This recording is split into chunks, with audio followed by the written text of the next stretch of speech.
Nolan King here for MMA Junkie, and I'm being joined by UFC heavyweight contender Walt Harris. And Walt, how's it going, my man? How are you surviving the quarantine life? Oh, it's cool, man. Just taking it day by day. Um, Yeah. And but how does Walt Harris stay sane during this whole thing? What kind of activities does he do? uh, I watch baseball, um, play video games, kick it with the kids, do some at-home workouts. Um, you know, just basic stuff, man. And one thing you left off that list that I want to ask you about is TikTok. How did Walt Harris end up delving into the TikTok game? Because I don't think a lot of people had that on their coronavirus bingo boards at the start of this thing. Nah, I don't know, man. I just was bored one day and I saw it.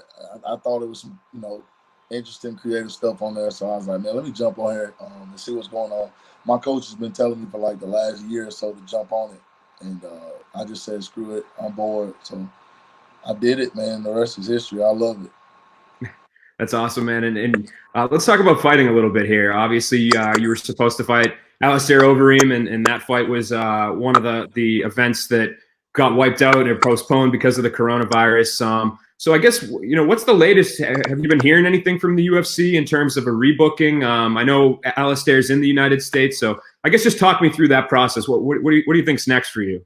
Um, I'm here in May 16th.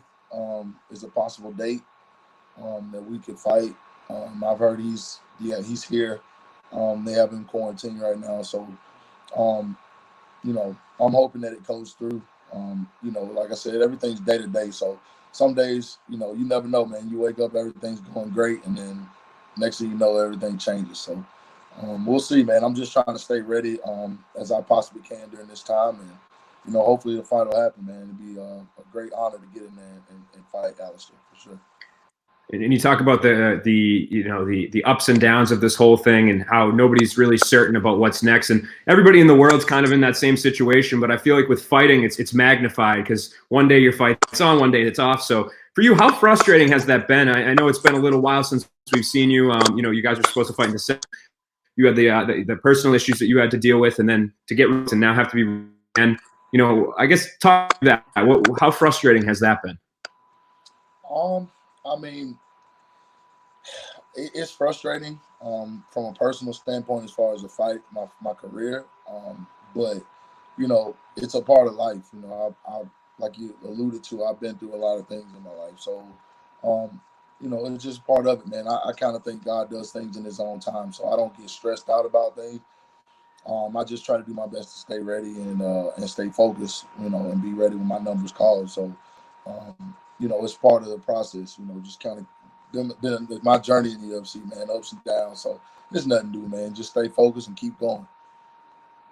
Yeah, talk about being ready. In terms of training the quarantine, how tough has that been to find new ways to train or to have to make those adjustments?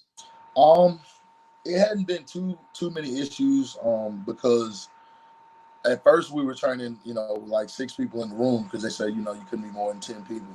So I was still doing my normal thing, and then as the virus kind of got worse and states started to call for mandatory quarantines in the house and curfews and things like that, it kind of changed up things. So like this week was like the first week I really wasn't able to train like my normal schedule.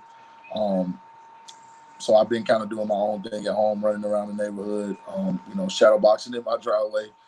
My neighbors are entertained by it, and then using my little gadgets and stuff that I bought over the years, handheld weights and, you know, hand-eye coordination stuff, all kind of things. I got an elliptical being delivered today, so I'm gonna put it in the garage and, kind of use that.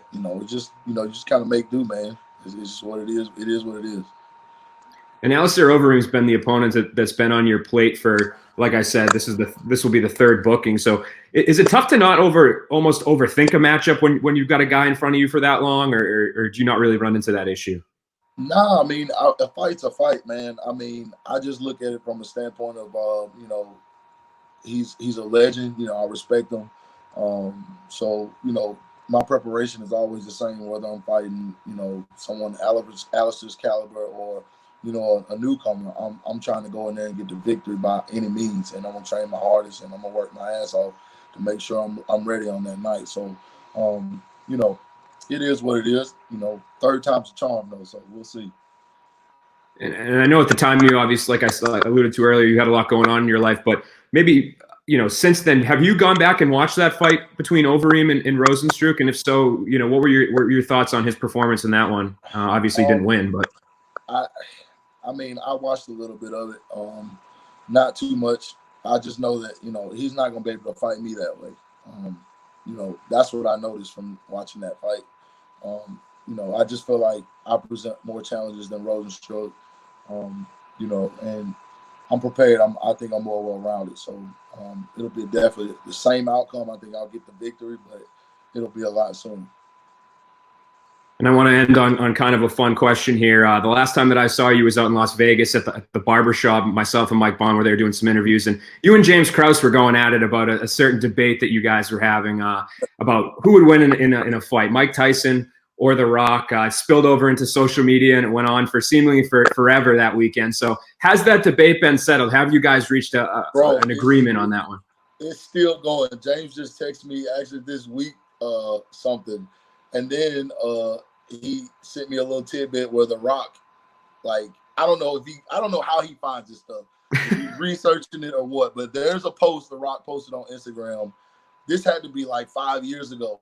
James found it, and he says that he went into wrestling because he didn't want to have to fight people like Mike Tyson. So I was like, Jesus Christ, I can't win. There's no way. And James Krause is, if you know James, he's meticulous, man. Like, when he wants to win, he's gonna find a way to win. So he's pulled out all the stuff. I get text every week with something different saying, you know, Mike Tyson would destroy him, video clips, everything, man. So it's just like I told you in Vegas, I'm waiting on the James Krause Walt Harris podcast. But until then, man, I wish you the best of luck. If this fight does happen on May 9th, or if it happens in the next few weeks, good luck with everything. Appreciate you taking the time, man. Thank you, brother. I appreciate you for having me.